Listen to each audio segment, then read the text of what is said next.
I will start my session not so much to talk about the policies of mediarakyat.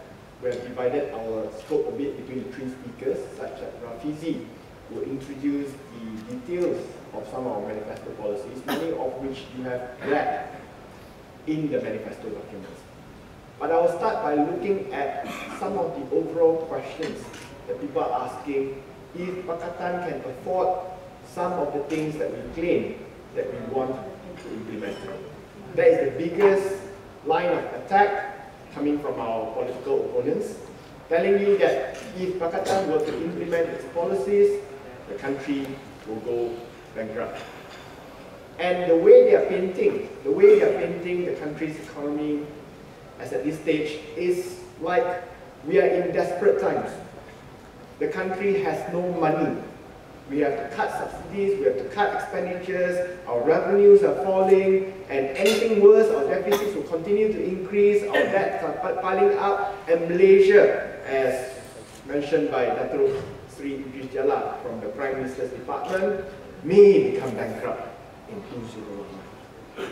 Let me give you some factual reality check on our financial health.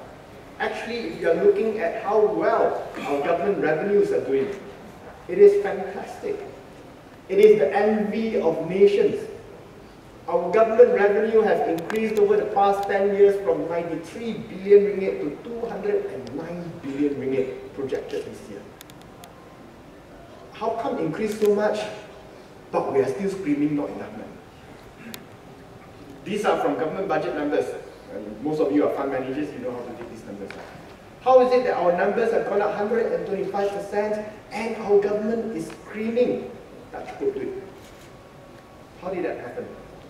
And I think for most of you, you would realize that the bulk of it came in the oil price growth somewhere in the mid-2000s and towards the last 3 years from squeezing the SMEs more to pay more taxes to 209 million.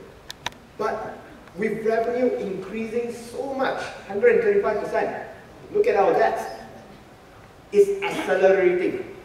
So if you look at the 5 years between 2002 to 2007, it increased by 62.4%. But between 2007 to 2012, it increased by more than 100%. Something is not tallying here. Our revenues went up by 125%, but our debts are increasing at an equally fast pace. How is it that PN can tell us that they are managing the economy very well when this is some of the numbers we are looking at?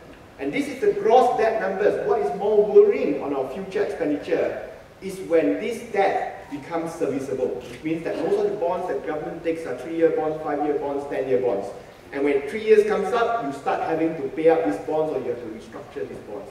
And that's when your debt servicing requirements comes into the picture. As it stands, between 2003 to 2008, our debt servicing requirements increased by a fairly reasonable 21.9%. But in the last 5 years alone, it has gone up by 73.4%, and this number is expected to increase further with the increase, what you saw earlier, the big increase in debt taken over the last 5 years. So the last 5 years debt will impact the next 5 years debt servicing requirements of our operating budget.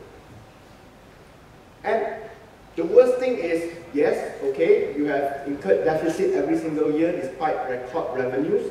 That's fine if all the extra revenues were actually put into development expenditure, which will increase our multiplier effect in the future years. But what has happened is, despite the massive increase in revenue, our development expenditure has trended downwards significantly over the past 10 years, non-stop, from 31.5% in 2003 to less than 20% for the very first time in 2013. Why is it that our budget increased so much and yet the proportion spent on development expenditure went down? By right, it should actually go up because your operating expenditure can't be increasing at that faster pace. Whatever excess we get should be reinvested into the economy, whether in building new schools, new hospitals, new highways, in order to boost our future income. But that hasn't happened. Instead, the proportion of your money being spent on development expenditure has gone down by 12.6%. And this gives you the overall absolute percentage breakdown between operating expenditure in blue and development expenditure in green. These are nominal values, so if you take into account real values, your development expenditure figure has remained stagnant over the past 10, 11 years. Whereas, in nominal terms, your operating expenditure has gone up by 169%. That's where all your money has gone. That's where all your money has gone, and that's where we believe you can save or cut in order to generate additional returns for the people, both in terms of welfare payments, in terms of reducing some of the manifesto promises that we intend to do, lower the cost of living, as well as reducing deficit at the very same time. Now, some of the areas that you can easily cut, that does not make sense at all. You just take any man on the street. Why is it that in 2010, just 3 years ago, supplies and services expenditure is 23.8 billion. Suddenly in 2013, it increased by a massive 10 billion ringgit. Suddenly just 10 billion ringgit. They are complaining that our reduction of car duties over a period of 5 years will ultimately cost us 7 billion a year. And yet, with a snap of a finger, within 3 years, your supplies and services budget gone up by 10 billion ringgit. And we believe, with good reasons, that this is the place, this is the account where the largest amount of largest contracts are being dished out to their favorite contractors.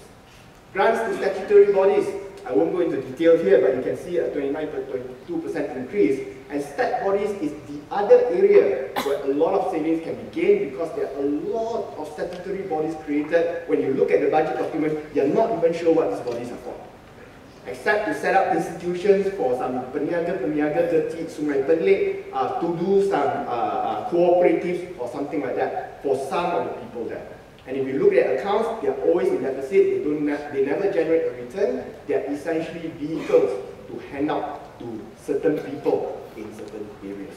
Okay, and the last one is other expenditure, which has also increased significantly over the last 3 years. These are some easy wastage cuts that we can do. So where we can save, first part, wastages. Projects that we do not need, we cut. Okay? At the same time, when I talk about debt, that is the official debt data that we have seen. Okay? The more worrying data is the hidden debts. The hidden debts essentially are two types. The type I'm showing you here is the hidden debt that can be discovered. It can be discovered because these debts are backed by government guarantee. Okay? So they are not reflected in the official government debt statistics, 502 billion today, but they can be discovered because official guarantees are given for these debts. And these debts are increasing at an even faster pace. Within 2 years, increased by 45%. Okay, from 96.9 billion to 140.2 billion ringgit. Now, why are these? What's the second type of hidden debt? Second type of hidden debt is the type of debt whereby a guarantee was given but we didn't know about it. Like, for example, PKHTAL. Okay, some form of guarantee was given, and yet it wasn't officially recorded as a government-backed guarantee, or implicit guarantees. So there are certain loans taken by statutory bodies, for example, 1MDB. They got a loan from a bank, okay? They possibly did not give any guarantees, but if I'm the bank, 1MDB is asking money from me, I would assume that anything happens to 1MDB, the government is going to bail them out anyway. So these are implicit guarantees that will affect us in the future should any problems happen. But just looking at the contingent liability alone, the official hidden debt, it is worrying because this has become the mechanism for the government to spend money without being accountable in the official annual budgets. The government tells you, oh, our deficit has come down to 4%. How did they do that? By making sure that all expenditure goes out of the budget. This is all off-balance sheet items. MRT project, 25 billion ringgit, phase 1 alone, is not in your budget. So whatever debt has been taken by KVMRT, it is not reflected in the budget, it is not reflected in the deficit because it is a loan taken by KVMRT, it is not a loan taken by the government of Malaysia. Even though the loan taken by KVMRT is 100% backed by the government. So that's the way they are getting around accounting, creative accounting, to give a picture, oh, only 4% deficit, but in reality, if you add in all the other debts that they are taking on, then our deficit figures are a lot higher, our official debt figures will also be a lot higher. Now, this figure will only increase because in the coming year, you will see additional debts being issued for LRT extension, MRT project, 1MDB acquisition of Tanjung and Genting Sanyen, Tun Razak Exchange, as well as Bandar Malaysia. So the increase in debt that you will see will be very, very significant. And this is just a chart to show you the discipline of our government. Whenever it comes to election time, they overspend. So 2004, you find the expenditure jumped up to 14%. 2008, the expenditure overshot by 17%. This is all overshoot, overspend by 17%. And because we have been on election mode since 2010, so every 3 years of those, we overspend by more than 10%. So there's no discipline in the way the government spends money. So every year, whatever excess money they have, they overspend it, and then after that, they take on more debt. Okay, so what we want to do is we want to cut that, and I think from the speeches by Tan Sri Khalid Ibrahim just now, from the speeches by Y. Billy Guan Eng, Chief Minister of Penang, you will see that from even very tiny budgets, we can create little miracles. How do we create the little miracles? By collecting debts that were never collected before. 392 million, for example, from Dalam. Collected all within 1 year, when for the past 10 years, not a single cent was collected from them. Or, for example, renegotiating your existing privatized contracts. Alam Fora privatized the entire Selangor's rubbish collection. And after they decided not to continue with the contract, Tan Sri Khalid Ibrahim decided to privatize Litoni Port. I wish.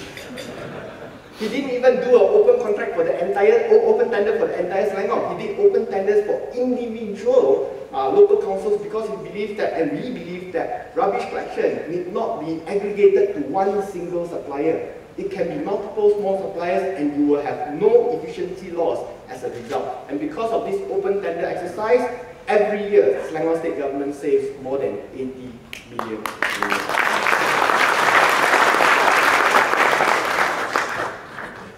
Land in Penang, precious land. In Tanjung Tokong, precious land, given to UDA. They bought 980 acres for 42.7 million ringgit. That's 1 ringgit per square feet. Bayam Utara carried out last year. What happened? We sold 103 acres for 1.07 billion ringgit. 2,400% increase in returns in terms between the two respective governments. Another example, which I'm sure Guan Eng spoke about briefly just now, for 325 acres of reclaimed land off the Jelutong side of the coast, Penang coast. It was in exchange for 6 kilometers of Jelutong Highway, now known as Lim Chong Yu Highway Expressway, for 325 million. That was the deal. Reclaimed land, we give you in exchange 325 million worth of highway.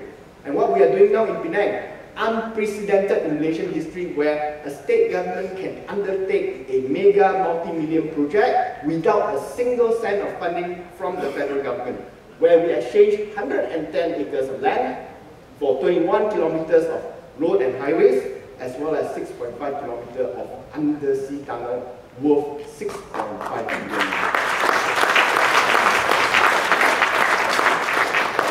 Many people ask, are you sure you can do all these things? Look at the state government budget. When we took over in Selangor, 400 million a year, and it was deficit.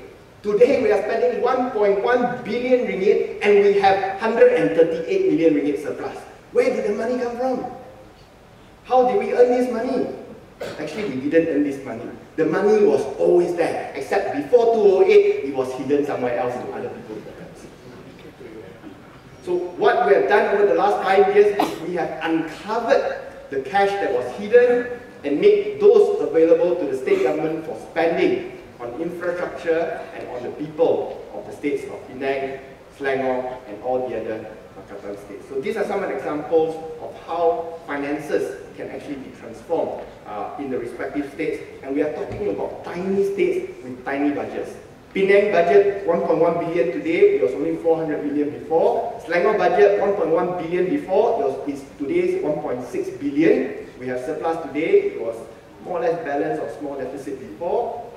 Federal government budget 250 billion, 250 times the budget of whether the state of Selangor or the state of Penang. How much savings we can actually get from a budget like that.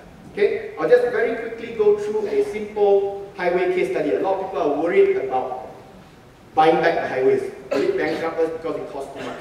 Okay, very simply, if you look at the profitability of LDP, every year profit before tax margin is in excess of 40%. Okay, 50, 48, 48, 41. There was 1 year where it was 41% in 2010.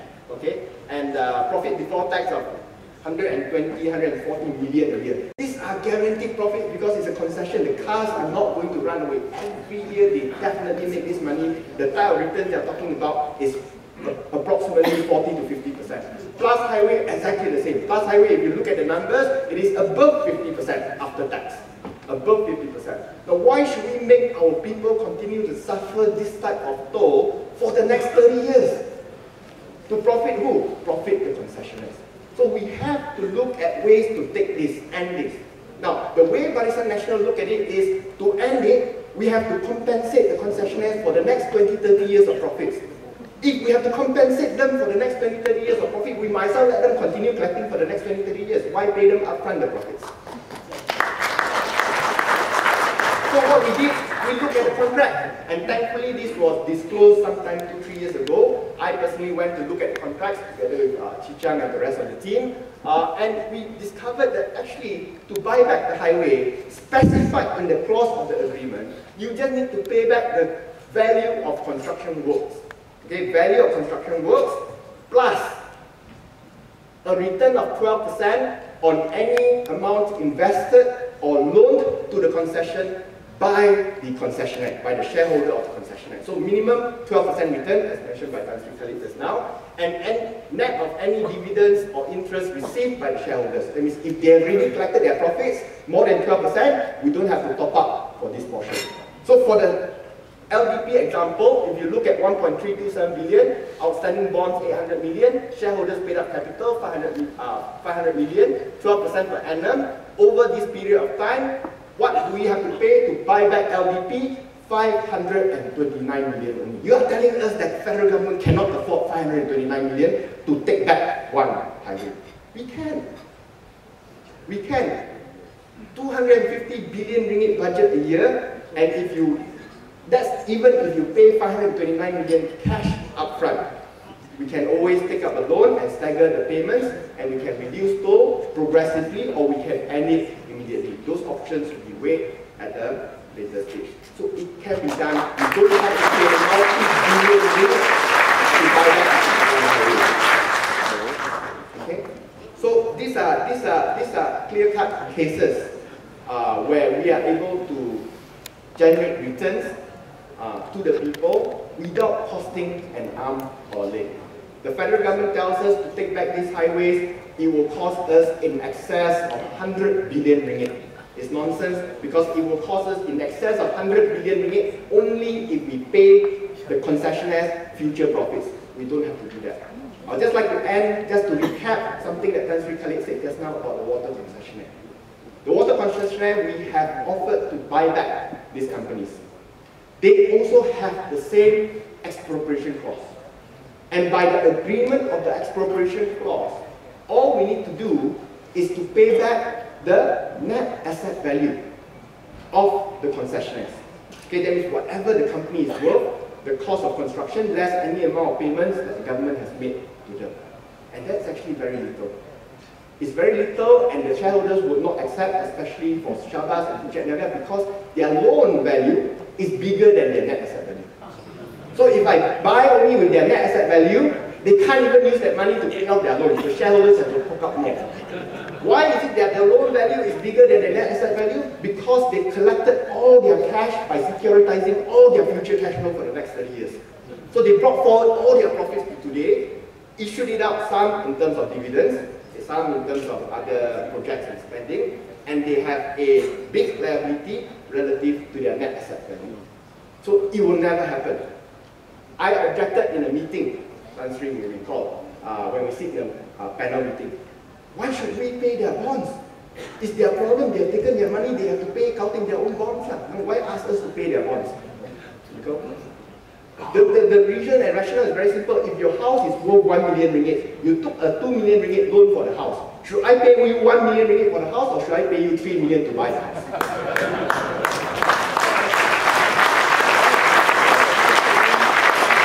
But then she said no. In the interest of shortening the protracted argument over the entire water exercise that will only make the Selangor people suffer, we are willing to pay more to end the story quickly. So we are paying net asset value plus taking over their bonds. And yet they're telling you, we want more money. How can we be held to ransom like that? People blaming the Selangor state government for not helping out the water issue. We are trying our best, but we cannot be held to ransom by these privatized concessionaires who are only seeking to make crazy profits. So we hope come after the next general elections, life will be a bit easier. Some of us will be in Jaya, and then the Selangor people can actually pay less for their water concessionaire, and we can continue to enjoy lower tariffs. So with that, I thank you very much. We hope you will have a good evening, and we will answer questions later. Thank you.